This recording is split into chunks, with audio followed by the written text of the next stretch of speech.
সংবাদ পেলাম যে শেরের মোড়ে 2 জন মারা গেছে। এখন কি কারণে মারা গেছে আমরা জানতে পারিনি।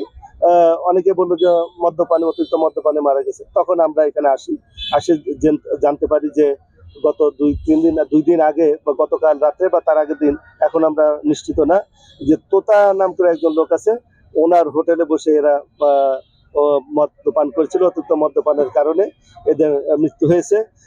2জন মারা গেছে এবং যে তোতা উনিও গতকাল মারা গেছেন। ওনার বাড়ি বরিশাল, ওনার ডেড বডি বরিশাল অলরেডি চলে গেছে আমরা জানার আগেই, গতকালই।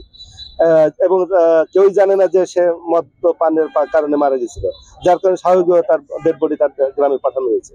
তো ওই তোতা মারা গেছে, এই সাবু আর বাবুরা সালাদুল ভাই মারা গেছে, আর একজন মারা গেছে গৌতম নাম করে এক নাপিত, ও আজকে সকালবেলা মারা গেছে। আর একজন লাইফ সাপোর্ট আছে বলে আমরা শুনেছি।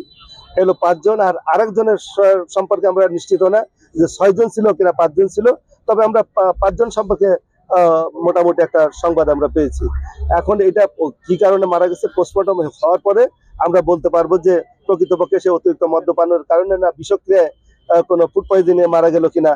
যেটা যদি কোনো অপরাধজনক কোনো কার্যক্রমের কারণে মারা যায় থাকে, তাহলে আমরা যাদের যদি অতিরিক্ত মদ্যপানের কারণে মারা থেকে কোথাতে খেলো, কিভাবে খেলো, আমরা সেইভাবে আমরা তার বিরুদ্ধে আইনের ব্যবস্থা গ্রহণ করবো। এখন আপাতত মৃত্যুর কারণ নির্ণয়ের জন্য আমরা আপাতত অপমৃত্যু মামলা করব।